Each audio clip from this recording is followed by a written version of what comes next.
Hey, this is Mark the Meerkat in for Grok Trade and D7. He's out on a trip, so I'm in for him substituting. Hey, I've been on sabbatical for a little while on my Trade of the Days, but hey, I'll be back in June. But until then, let's take a look at what happened in the markets this week and get ready for the week of May 23, 2022. Alrighty, let's take a look here on Friday. It was an up, down, double around day, and it kind of just ended up, S&P closed nearly flat. Dow down 0.2, Nasdaq minus 0.3, small cap Russell here minus 0.25. All right, so that's it. But let's take a look here at the charts here on the daily. Some very significant things have been happening on the charts. Now, when we are talking about trading here, we have our feeling of how it's going on, and I'll tell you, I've been just beat all to heck here since the first of the year. For my swing trading in particular, it's been very, very difficult. Things have been down. They look like they're going up, and then they don't, and all that good stuff. So let's take the feelings out of it for a minute and look at the charts technically and see what is the chart telling me what's going on. So here we have the S&P 500.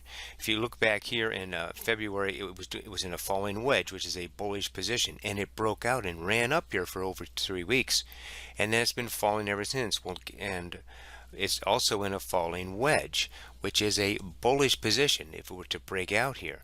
Now, some significant things happened here on Friday. It healed itself. It went below this support line, which goes back all the way back here to December, and it pierced and came right back up on bigger volume than the day before. So even bigger volume in that big, huge down day on Thursday. So on Wednesday. So we've had some recovery here. That's a possible bullish sign. There's some other thunder in the distance, and that is that we may be the end of the trend. Why? Because look at this MACD down here. It is divergent. It is going up. Well, it came back to its low and actually set a lower low here on Friday. So but it's up here, and also on the RSI, it is also rising. It did not come back to the same level. So we've got some signals here that we may be the end of the trend. We may have found a bottom area or not. All right. So that's on the daily chart here. Now here's on the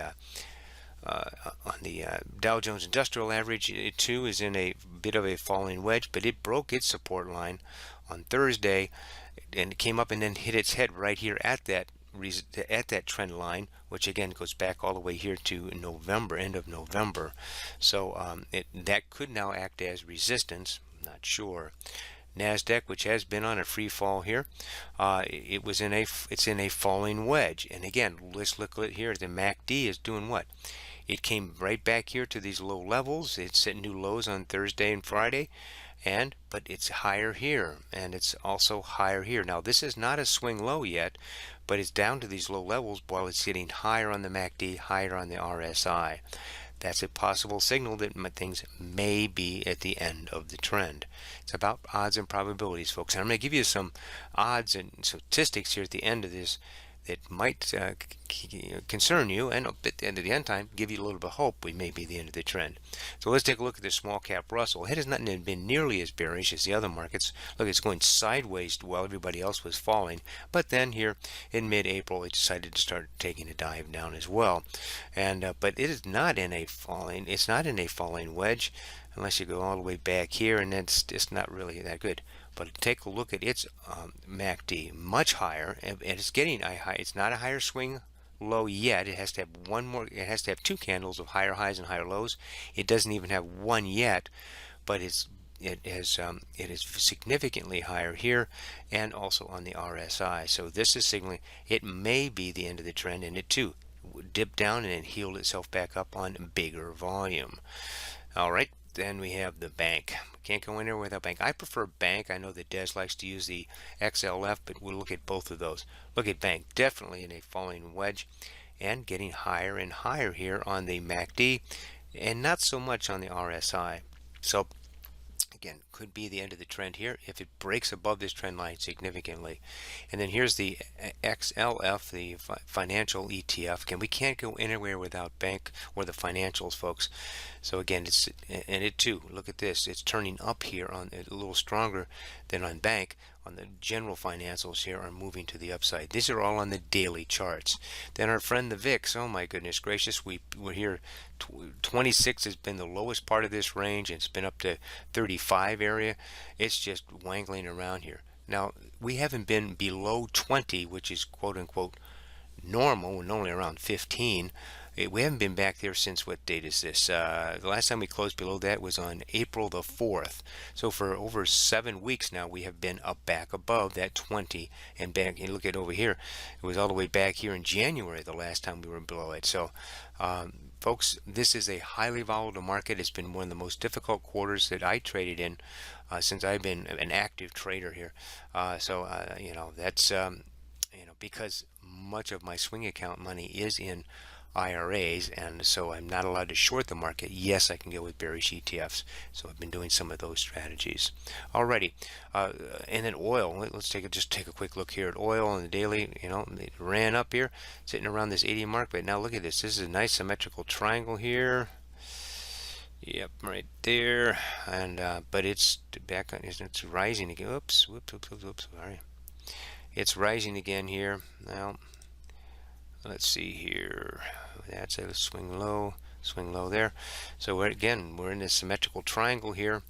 Could bust out either way, but this sector has been very, very, very strong all year long. It's very positive for the year, while the others have been falling down rather strongly. And then real quickly here on Bitcoin, it is sitting down here at the 34 or the 3,000 area now on the daily chart, after hanging up here at the 4,000 area for a long time. And then ET is working here. Ethereum, it is also low, basing down here around 20. What is that? 20 around the 2,000 area. So, and this is active as we speak right now. All right, let's go ahead and take a look here at the weekly charts, and there's some very significant things happening on the weekly charts I want to go over with you. Let's see here. Let's maximize that. Oops, wrong one. All right, I'm back. Sorry, I hit the wrong button here. Here we are. We are at the S&P 500, the SPY. 1 week now. Look at this. We have 1 week lower. 2, 3, 4, 5, 6, 7 weeks down in a row here on the S&P 500. Yeah, but the MACD in this case, it is falling, and it is going lower here on its swing low. So it is not signaling a possible turnaround here. But we were down 3% for the week, folks. 3%. If you look right up here, there it is. 3% for the week we were down. Pretty significant. Now here's the big one. You ready? On the Dow, the Dow Jones Industrial Average here on the weekly chart. Yeah, pretty significant here. We closed below this support line here. That goes back all the way to here, and we closed below that. We closed down 3% on the Dow. Now listen, the Dow Jones Industrial Average since 1981 has closed in 4 consecutive weeks up to 6 consecutive weeks 39 times. 32 of them were to 4 weeks consistently dropping. 3 of those were 5 weeks consistently dropping, and 4 of them were 6 weeks consistently dropping. Ladies and gentlemen, since 1981, we've never gone down 7 weeks in a row. We are now down 8 weeks in a row on the Dow Jones Industrial Average. So that is a significant downdraft here. 8 weeks in a row it hasn't happened since 1981. That's in over 40 years, folks. In over 40 years, that hasn't happened. So does that mean that we're overextended to the downside? Possibly, but again, it's about odds and probabilities. But now the odds are starting to that it's going to return and have a positive week, especially on the Dow. Then we got the Nasdaq here, and look at that, 1, 2, 3, 4, 5, 6, 7 weeks down in a row for that one as well. And on weeks here, so yeah, and look at the volume when it was doing that. It was accelerating. And the MACD on the weekly chart is not divergent, it is convergent, so it is not calling for a turnaround on that level. Then the small cap Russell here, the IWM, it's down here 1, 2. No, it had an up week here, So 1, 2, 3, 4, just 5 in a row. And look at this, it's stopping at its 200-week moving average, and it's rested there and hasn't closed below it in 2 weeks here. So this is starting to act as support for the small cap Russell, which has not been as bearish as the S&P and especially the Nasdaq. And then again, our friends, bank on the weekly here, after its head and shoulders, it broke the head and shoulders pattern here. It was basing here right at 4,400. Now it's basing here, it's tagging the 4,000 area. And on the XLF, it broke its support here. It was 5 weeks ago, but it's down 1, 2, 3, 4, 5, 6, 7, 8. 8 weeks in a row. We are nope. There's one in here. I think 7 out of 8 weeks in a row here on the XLF. We are down. So yes, we are in a downdraft with the bears are out, folks. Don't try to counter trade the market. Wait till it does trade. Just be set up, ready to go when it does make its move back to the upside. It's not if it's going to happen, it's just a matter of when. So don't try to anticipate that. That's the hard thing, especially, being in all cash. That's okay. That's an okay position right now. I'm in the 80%, 90% in cash here personally, just until we can get some kickback in the market. All right, now let's go to the monthly charts here. We have just over a month. I did it again. I hit the wrong buttons here. Let's go to the monthly charts here, and I'm going to pull out the Fibonacci tool here, Fibonacci retracement, and see where we're at with that. So the S&P, a couple of significant things on the monthly chart. S&P, we're not closed yet. We still have another week and a half to trade in the markets. But look at that. It wicked down. It came right back up. And where is it? It's right at this is a major trend line. Let me show you how major it is here. Look at this. It goes back here 2012. I think it is 2012. Look, all the way back to 2012.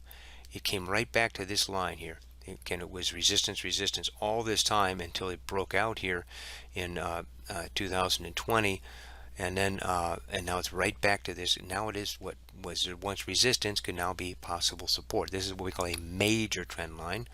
So that's good. It's healing itself. Again, the month is not over yet. We can't count that, but it's significant that we may end up, if we end up closing above that line, that'll be a little bit more bullish. And also, as far as the Fibonacci here, we're right at the 38.2% retracement, 32.8. It tagged it and is now trying to bounce off of that area. That is a possible area of support. And this is on the monthly, so this is a really big scale that we're talking about here. What is the inside pressure in the markets on the long term? Now, Dow Jones Industrial Average, same thing, came right down to this. Again, this is a major trend line from going way back here as well, back into 2012, and it was resistance and then became support. After it broke down, it came back and it's right back to here. It's possible support. Tag that area, pull back up again. This is on the Dow Jones Industrial Average monthly chart, and so it too might be healing, but the MACD is not saying so. But we have to look at different signals here. Then we have I'm sorry, and its retracement came back here. It did not quite come to the 38% pullback yet. But here, the Nasdaq, on the other hand, it has been more bearish than the others. Why do we know that? Is because look at that. It's pulled back right to the 50% retracement. 50% retracement pierced below it and is now just above that area. So again, we have another week and a half here in the market for this month. But that if it closes above that line, that means it is acting as a support area, 50% retracement. So yeah, that's significant, isn't it? 50% back on the retracement of the QQQ. And then we got the small cap Russell here, and it is pulled back here right to the 50%. It tagged the 50% retracement, and then it is now closing above that. And again, it had a major resistance line here, which resistance then became support. Support was kind of hovering around this line, right back to that major trend line. And this is the 50-month moving average, and it is also, it just tagged the 50% retracement and is trying to close above these major lines. So again, we keep an eye on that on the longer term, broader picture there. And bank on the monthly, it's just been straight down for 3 months in a row, and the financials straight down here for 3 months in a row. Alrighty, that's it on that. So if you like to trade the Grok trade way, and we learn how to draw these lines correctly so we can find out what the charts are telling us about what's going on in the markets. And we do have a 301 mentoring class coming up here in just a couple of weeks in June 25, 26, and 27. That's a Saturday, Sunday, Monday. That's our 3-day intensive training. Now, our 301 mentoring program is in two parts. One is the educational part. We have 3 days of concentrated training we put you through. And then from that point forward, we're your mentors to help you apply that with wisdom. Apply that new knowledge with wisdom, because just knowing it is nothing. You've got to know how to apply it. That's the only way it's going to do you any good at all. So I will be actually conducting that online, so we do it right from the comfort of your home. If you're at all interested, you can go to our site, groktrade.com, groktrade.com, and then right here you go to Training Mentor right there. So, and here we are. You can read about it, and there's actually a little test here. You can click and see, hey, do I really know what I'm talking about when I'm trading? And again, this is for traders, not investors. Investors just people who buy and hold it forever. That's okay. That's okay strategy. But if you are actively trading your money in different time frames, there's intraday trading, but then there's swing trading where you're changing your positions every few days, or there's this, or longer term we call position trading, where every week or 2 or 3, then you're changing out some positions. So it depends on your time frame. But if you are actively doing that yourself, you need to know what you're doing. And so we can teach you that, give you the knowledge, and be there to help you apply it to your trading of your accounts. So again, there's lots to read here. It goes on and on. So if you're a reader, that's great. Go ahead and read through that. And then what we'd like you to do is to actually fill out and have a conversation with you about your trading. And you're just part way down right here. This is what we call a discovery call. If you could just fill out this information, say, I want to talk about my trading and how your mentoring program may help me become more consistently profitable over time.